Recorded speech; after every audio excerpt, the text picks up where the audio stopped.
I just have one sincere question. I'm saying this from the bottom of my heart. So I understand like a lot of the vast majority of New Testament scholars right now, they don't class like the I am statements you find in the book of John as like historically like accurate, right? Why? I was reading Richard Bauckham's book, Jesus and the Eyewitnesses and stuff, Sure. and he came to the conclusion that like the I am statements you find in the Gospel of John, they're just advanced theological developments, and in order to find the historical Jesus, you have to refer back to like the Synoptic Gospels. Yeah. Do you know any way to like rebuttal that? Because this is my main issue I have. I have already rebutted it. Let me repeat what you're saying so people can understand. He's telling you what you're going to learn in college and seminary by even those who confess to be conservatives, that in John, much of what you have are not the words of the historical Jesus. It's more of an interpretation. It's more of John theologizing, telling you what Jesus meant, but not giving you the actual words of Jesus. This young man is a gift. God is sending him to tell you what your own conservatives are teaching Christians. So don't blame the Muslims here. Don't blame him. Richard Bauckham says, in the Gospel of John, you don't have the words of the historical Jesus. You have John giving you the meaning, the interpretation of Jesus, but not the actual words of Jesus. If you want to know the actual words of Jesus, you got to go to Mark, Matthew, and Luke. My challenge to these scholars would be, for the first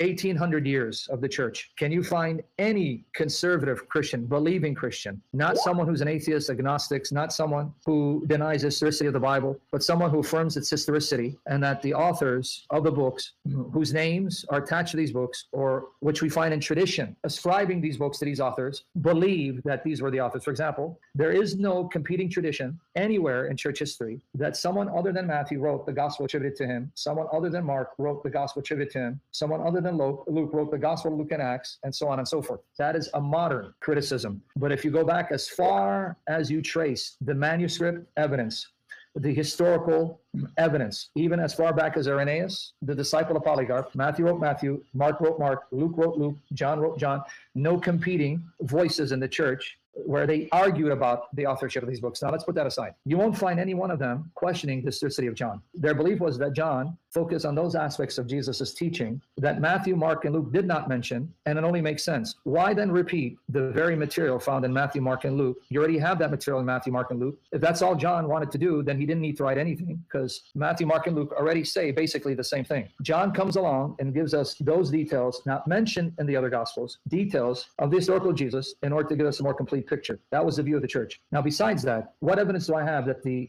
I am sayings of Jesus are genuine, and the authors knew about these I am sayings, but even though they knew about them, they didn't feel the need to mention all of them? But that they're aware of it? Yes. Mark 6, 45 to 52, Matthew 14, 22 to 33, and John 6, 16 to 21, all repeat the same miracle story of Jesus walking on water. And then when the disciples saw him walking on water at night, they thought they saw a ghost. And in Greek, he says, ego eimi, I am, do not be afraid. It's the exact same story. And in Mark 6:50, you read it, he says, ego eimi, I am, do not be afraid. Matthew 14, 27, ego eimi, I am, do not be afraid. John 6:20, ego eimi, I am, do not be afraid.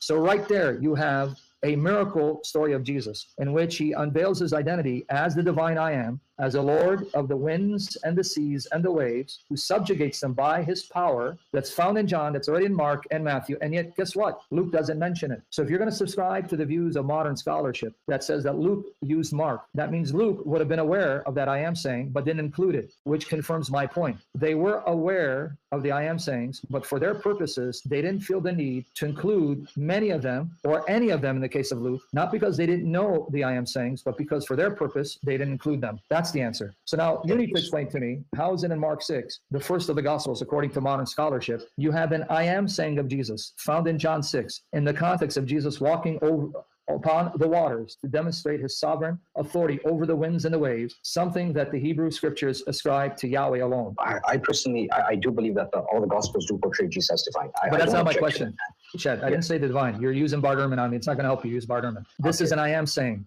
Mark 6:50, ego eimi, it's I am. I am saying found in John 6:20. So it's not whether Mark portrays Jesus as divine in some sense, Bart Ehrman. I know where you're getting the argument from. It's the exact same story where Jesus says, ego eimi, I am, which in Hebrew would have been anihu or anokihu, in a context where he's walking over the waters and he calms the winds and the waves as a display of him being the Lord of heaven and earth, the one who subjugates and tramples the winds and the waves under his feet.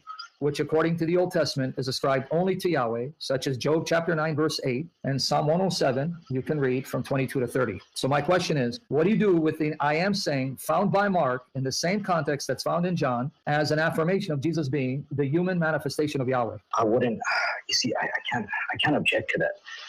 What you said is the truth. I mean, I don't want to divert or anything, but I know even in Mark 1, it's already quoting Isaiah 40 verse 3. You know? And which is found in John, right?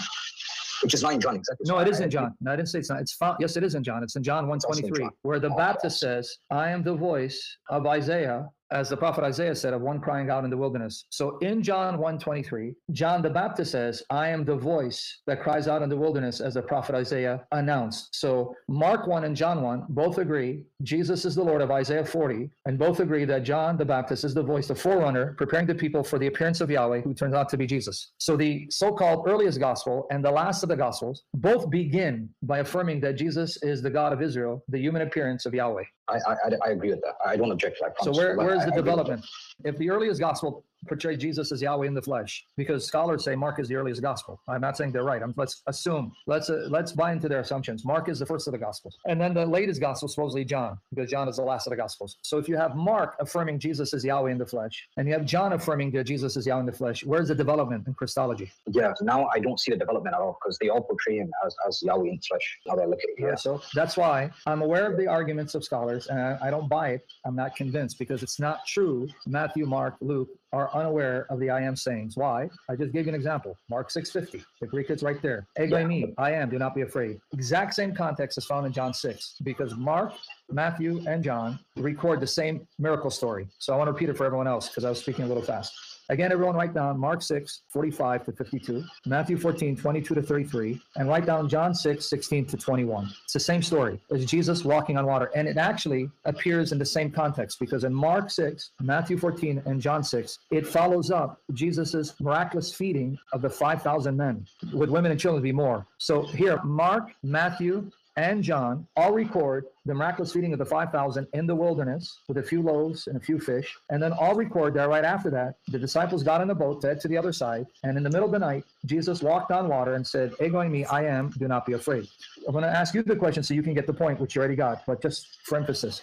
If you believe that's what scholars say, that Luke used Mark as one of his sources, right? Because Matthew and Luke supposedly used Mark, and then they edited Mark and changed Mark according to the view of scholars. Let's go with that. Let's assume they're right. That means Luke would have been aware of this story because it appears in Matthew. So if Matthew and Luke are using Mark has the story of Jesus walking on water after feeding the 5,000 men in the wilderness with a few loaves and few fish. And then as he walks on the water, he says, I am, do not be afraid. Matthew includes both the miraculous feeding and Jesus walking on water and claiming to be the I am, ego eimi, I am. Luke had Mark, would have seen that story, but didn't include it. Isn't this proof that the writers, at least let's stick with Luke, Luke was aware of the I am sayings, even though he didn't include them? He definitely was aware of them, yeah. If he's using Mark as a source and he's using the gospel Q and like an L source, he's aware of all the I am statements you find. So that's, I won't object to that, yeah. That's my point. Just because John records more I am sayings than found in Matthew and Mark, and in Luke, you don't even find one example of Jesus using ego eimi that's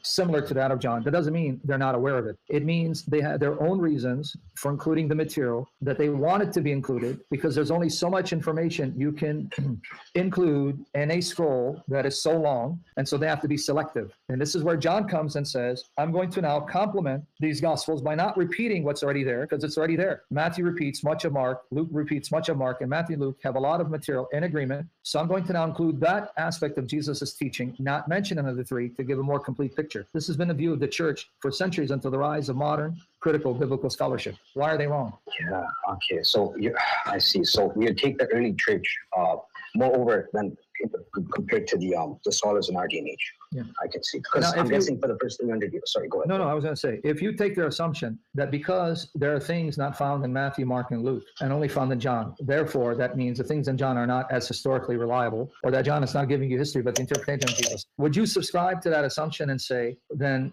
that by that same principle, when the Quran quotes Jesus saying something that's not found in Matthew, Mark, and Luke, that definitely is not historical? That's a hard one.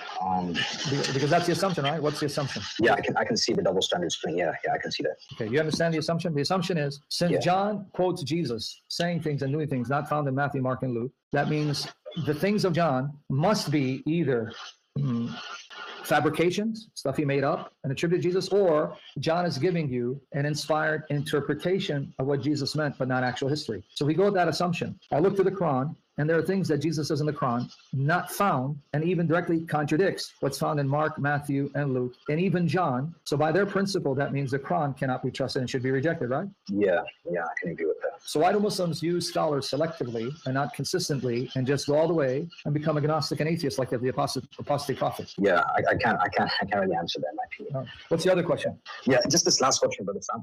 It's just so the Zechariah 9:9 prophecy about, you know how it speaks about like behold your king is coming to you, if I remember correctly, behold your king is coming to you with a foal on a colt and on a donkey or whatnot. So I've seen, so I believe in Mark 11, John 12, Luke 19, it mentions that Jesus sits on one donkey. It says sat on each. And nowhere in Matthew 21 does it say he sits on two. Read it again. It doesn't say so sat on both. Matthew 21. Okay, let me just pull it Nowhere does it say sat on two. If you read it, it says there was a donkey and her foal, and that Jesus' disciples placed their garments on the foal and he sat on them. What's the them that he sat on? Reread it. I know what you're talking about. It's Matthew 21. Yeah, awesome. Okay, so it says the disciples went and did as Jesus had directed them. They brought the donkey and the colt and put their cloaks on them, and he sat on them. And what's on them? What did he sit on? The cloak. The cloak's on the donkey. So the reason why you have a donkey and her colt is because you have a foal that's untrained and needs the mother to lead it and guide it as a source of comfort. So there you have the foal and the mommy, the mother donkey. The mother donkey would be leading the foal, and so they put their garments on the donkey and her foal, and Jesus sat on them. What's the them? Both of them, or on the foal and the clothes that were placed upon the foal for Jesus to sit on? Can you just repeat that last part one more time? So what did Jesus sit on? On both of them, or did he sat on the foal and the garments that were placed on the foal, the coat? The foal and then the garments that are placed on the foal. Only someone who wants to insist there's a contradiction will say he sat on both the donkey and the foal. Okay, I get it now. There's no contradiction. That's just someone wanting to read unsympathetically to make the Gospels contradict in order to discredit their historicity.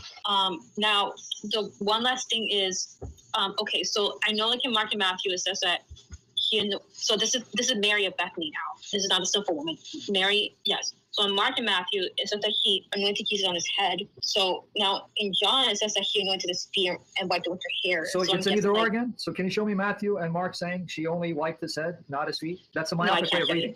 Why do you read the Gospels in such a myopic fashion? So if I said, well, hey, my wife washed my head, and then tomorrow I say to someone, she also washed my feet. Where's the contradiction? There is none. So why do you keep reading it as either or, as if it's either this or that? So if she wipes his head, she won't wipe his feet? Or if she wipes his feet, forget his head? You're right. So what's the problem, not sister? necessarily impossible. What's the problem, sister? I guess no problem. Exactly. You keep reading the Gospels as if they are hostile witnesses in conflict, as opposed to seeing them as pieces of the puzzle that when you bring them together, you get the complete picture and the masterpiece. You've been polluted by Bart Ehrman too much. May the Lord cleanse you of that. Is there a contradiction to say, on this day, I'm using an example because that's happened, my wife washed my head. But then tomorrow I say to someone else, hey, my wife, is washing my feet. Oh, you contradict yourself, Sam. You told me your head. Yeah, but moron, did I say only my head? No, I didn't say only. Okay. Then why do you read it as such? Why do you read into the text words and aren't there? I'll give you an example of what I mean. One of the arguments of Bart Ehrman is that in Matthew, Mark, and Luke, different groups of women appear, right? Yeah. At the resurrection Sunday. John 20, only Mary Magdalene appears, right? Mm-hmm. Okay. That's how he reads it. Only Mary Magdalene, right? Right. Okay, now, let me show you why you can't read them either or and assume that these writers are not giving you exhaustive details. They're being selective in the details they report, and the details are not contradictory. According to Bart Ehrman, John contradicts Matthew, Mark, and Luke because only Mary Magdalene went to the tomb. Well, number one, does John say only Mary Magdalene? No. But now let me tell you why the man doesn't know how to read the Bible, because he's dishonest. Go to John 20, verses 1 and 2 to show you cannot read the Bible in this myopic fashion. Go to John 20, read verses 1 and 2. Okay. On the first day of the week, Mary of Magdala came to the tomb early in the morning while it was still dark and saw the stone removed from the tomb. Doesn't mention any other women, right? Doesn't mention. She came when it was still dark, so it's a crack of dawn, sees that the stone was rolled, and then what happens? So she ran and went to Simon Peter and to the other disciple whom Jesus loved and told them, they have taken the Lord from the tomb and we don't know where they put him. We don't know? Who's the we? The other women. But wait, There were no other women. It's only Mary Magdalene, according to Bart Ehrman. He's stupid. But you caught it, right? Yeah. What did Mary Magdalene say to Simon Peter and the disciple whom Jesus loved? Read verse 2 again. They have taken the Lord from the tomb, and we don't know where they put him. Who are the we? John only mentions Mary Magdalene. It's not that he's only mentioned, but he's singling her out for important messages. See, that's how the Gospels are written. The Gospels are written selectively to emphasize a certain aspect of the narrative without implying they don't know the rest of the details or are contradicting the rest of the details, because they have a purpose. And to prove that they're aware, there's more to the story. Here, the same John who just mentioned Mary Magdalene, that's the only woman he mentioned, is aware she wasn't alone, because he quotes her saying, we came and we don't know where the body is. Right. So that's why you got to stop reading the Gospels the way Bart Ehrman does. Right? Right. So is it helping you, liberating you to trust the Gospels fully and stop letting critical biblical scholarship misread it? See, a guy with a PhD, and he reads it in Greek, he didn't see verse 2? Of course he did. He's read verse 2, John 20, verse 2. So why does he still use these arguments? Because he's dishonest, he's demonized. On the resurrection, a couple issues related to the resurrection. So in order to rise from the dead, Jesus would need to be dead. So are you and Mike going to agree on that? Well, I hope Mike hasn't changed his mind. We will agree, unless he thinks he wasn't dead. So no disputing. Catch it, he laughs his own joke. Unless he thinks he's not alive. I would say, excuse me, Dr. Ehrman, can you hold off on the laughter? First, say your joke, see if we laugh, and then you can laugh. But please don't laugh before someone else does. Death by crucifixion. No. So the dispute will be whether he was alive again later. Obviously. Now, notice he said, you and Mike will agree Jesus was killed by crucifixion. He goes, yeah, me and Mike are on the same page. Jesus died by crucifixion. Did you hear that, Mohammedans? A lot of snack bar. So he agrees. Okay, now watch. Right. Well, the dispute. So I don't think Mike's going to argue that it was a near-death experience. Listen to this. So he's going to be arguing that it was a resurrection. So there's a difference between a near-death experience, or what used to be more commonly called a resuscitation. Mm-hmm. There's a difference between a resuscitation and a resurrection. A resurrection means the person doesn't die again. And so the idea of Jesus is not that he was brought back from the dead to live for another 20 years and then die. The way, say, Lazarus, for example, or Jairus' daughter, they would have died again. So the idea of a resurrection is kind of a whole package. He was dead. He was brought back to life and made immortal. Listen to this. Listen to admissions. Since Jesus was dead, it seems like the early Christians were convinced that he had risen from the dead. And one of the main issues here is that his disciples had some sort of experiences which they interpreted as seeing him post-mortem. So what is your perspective on that? Is that later myth, or were they hallucinating? Or Well, I think some of them. I don't know.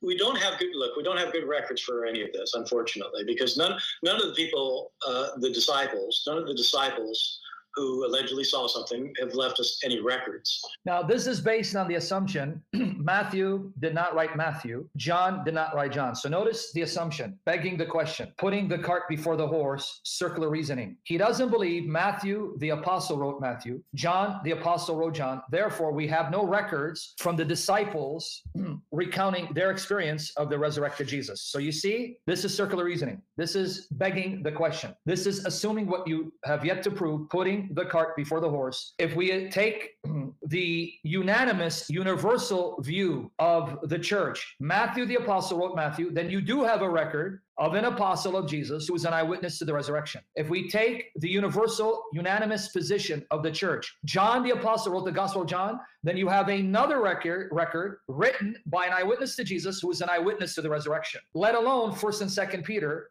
If you believe Peter used the scribe, Silas, to write 1st Peter and may have used another scribe to write 2nd Peter, then you do have records from another eyewitness, another apostle who saw the risen Jesus. You see, again, too many assumptions, begging the question, circular reasoning, taking for granted these assumptions are true. Are you with me there? You understand? Pay attention. Listen to his assumptions. Destroy those assumptions, because he will admit to you, as far as our earliest evidence is concerned, yes, the church unanimously, universally taught Matthew wrote Matthew, Mark wrote Mark, Luke wrote Luke and Acts, and John wrote John. And if you ask him, is there any dissenters? Do you find anyone disagreeing or debating the names of the authors of the Gospels? He'll say no, they were unanimous. So then why should we reject them? Oh, well, because our oldest surviving documentation. The authorship is Irenaeus, and Irenaeus comes around 170 AD, and he's in Lyons, France, and it's too late, and he's unreliable. But isn't Irenaeus a disciple of Polycarp? Yes. Isn't Polycarp a disciple of the Apostle John? Yes. Isn't Polycarp the martyr who's the bishop of Smyrna, who went to his death voluntarily, being burned alive voluntarily because of his love for Jesus? Yes. So if Irenaeus's bishop was Polycarp, and Polycarp is a disciple of the apostle, you're telling me that Irenaeus did not get this information from reliable sources? See? That's why I'm not a liberal. But anyway, listen to what he's going to say. And so we don't have them saying it. The closest thing we have is Paul, who probably converted 3 years later, is usually what people suggest, based on doing Pauline chronology is a little bit complicated, but Paul does date something, 3 years later I did this, 12 years, that kind of thing. And when you add it all together, it looks like if Jesus died, say in the year 30, it looks like Paul converted in the year 33. And Paul, I think, certainly had a vision of Jesus. He thought, by vision, I don't mean it's a hallucination. I mean, he saw something. So notice, by vision, I do not mean a hallucination. Guys, this is gold. Please, my brothers and sisters in Christ, use this tool of the devil to show that even he is forced as a historian to admit, Paul saw something that's not hallucination. He had a vision, wasn't hallucination, that convinced him Jesus was raised physically, bodily to life. Gold, listen. And either it was a hallucination, in other words, the thing wasn't there, or it really was Jesus. But either way, he saw something. And some of the earlier disciples did too. That's why they believed in the resurrection. Did you hear? Some of the earlier disciples did too. They had visions that convinced them Jesus was raised physically, bodily to immortality. I've been telling you, this is what this man has been saying. In my previous sessions, I've told you in his books, he makes this admission. Now you have it from the horse's mouth. On David Wood's channel, instead of searching for his lectures and debates, you got it here. I started around the 28-minute mark. Someone needs to clip this. Gold. He's admitting as a historian that based on historicity, it is a fact that the disciples of Jesus and an enemy of Jesus saw Jesus physically, bodily alive, that convinced them he was raised from the dead, and now he reigns physically, bodily in glory as God, even though he doesn't believe that actually took place. Meaning they saw it, they were convinced, but it was, in his view, a bereavement, vision, or hallucination, right? Even though to them, they were not thinking it's hallucination. So keep that in mind. They absolutely didn't believe because of an empty tomb. The New Testament is clear on this. They believed because they saw Jesus. And I think some of them absolutely saw. I doubt if all 11 did, but my guess is that a couple of them did. Maybe Peter, maybe Mary Magdalene. They're the ones who were first credited with seeing Jesus. And so I think they had some kind of visionary experience. And Christians would say, well, they saw Jesus, he appeared. And non-Christians would say, well, they had hallucinations. But either way, I think they saw something. Did you catch it? Christians say they saw Jesus. Non-Christians say they had hallucination. But either way, they saw something that convinced them beyond any reasonable doubt Jesus is alive and transformed their lives. Did you hear it? Listen. It convinced them that Jesus was raised, yes. Convinced okay, them. So listen to this. I'm guessing that a lot of the debate's going to come down to whether we should take whatever those experiences were seriously. I take them deadly seriously. Did you hear it? I take their visions deadly seriously. Oh, I take them deadly. They did see them. Did you hear it? Oh, I take them deadly seriously. Listen again. Oh, okay.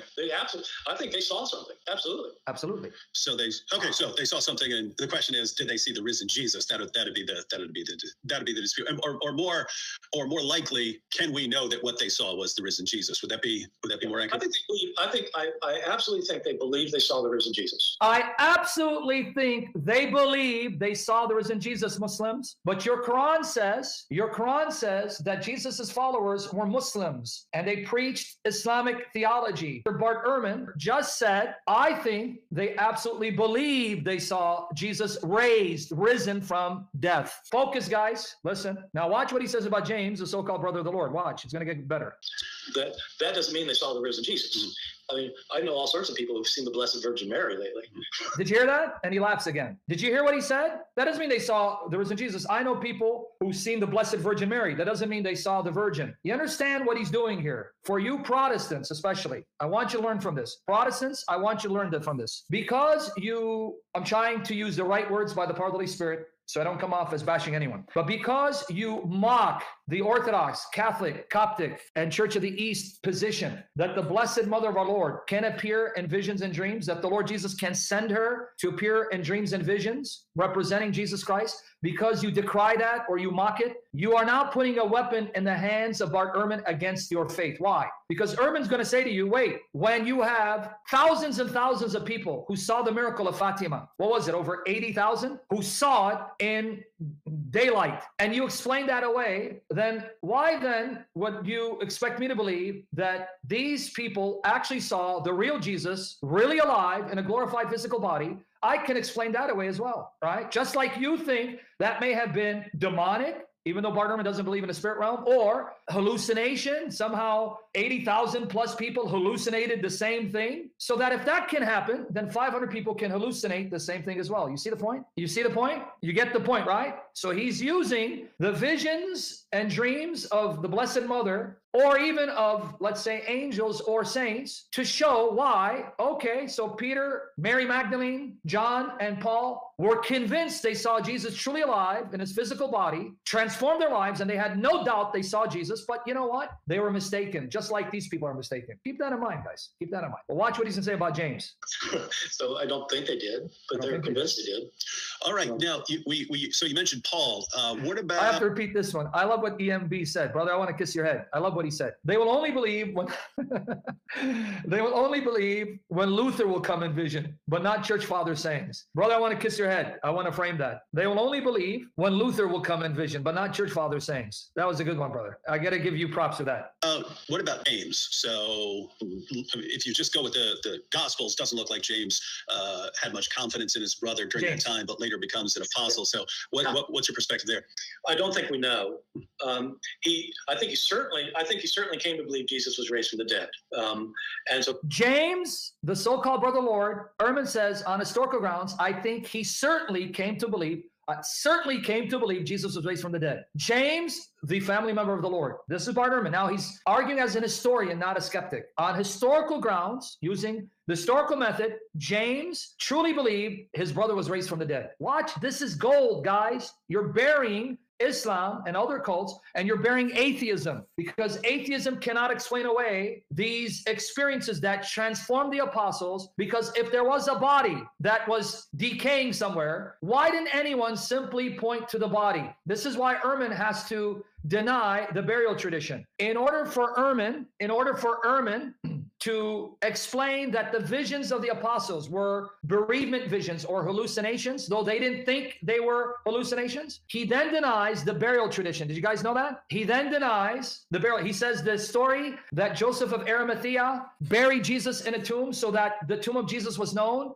so that if the apostles went around saying that Jesus had been raised, all they could do was go to the tomb and then present the body and destroy their claims. He says, no, that is a myth, because Jesus's body would have been thrown in a common grave with the other criminals, and God forbid such blasphemy. God forbid such blasphemy. He actually thinks that when Jesus was killed, along with the other criminals, their bodies would have been thrown in a common grave, and then scavengers would have eaten his body, devoured his body. God forbid such blasphemy. This is what he thinks. This is his view, right? And there are reasons why this is nonsense. The burial tradition of Jesus is one of the most solid facts of history. Why? Let me explain to you why. You ready? Are you ready? Why we can trust the burial tradition of Jesus? And by the way, you need to get the book called How God Became Jesus. Please, if you can get it, get it. There's a chapter by Craig Evans. Even though I'm not too fond of Craig Evans, Craig Evans is one of the most knowledgeable historian on the burial traditions in first century.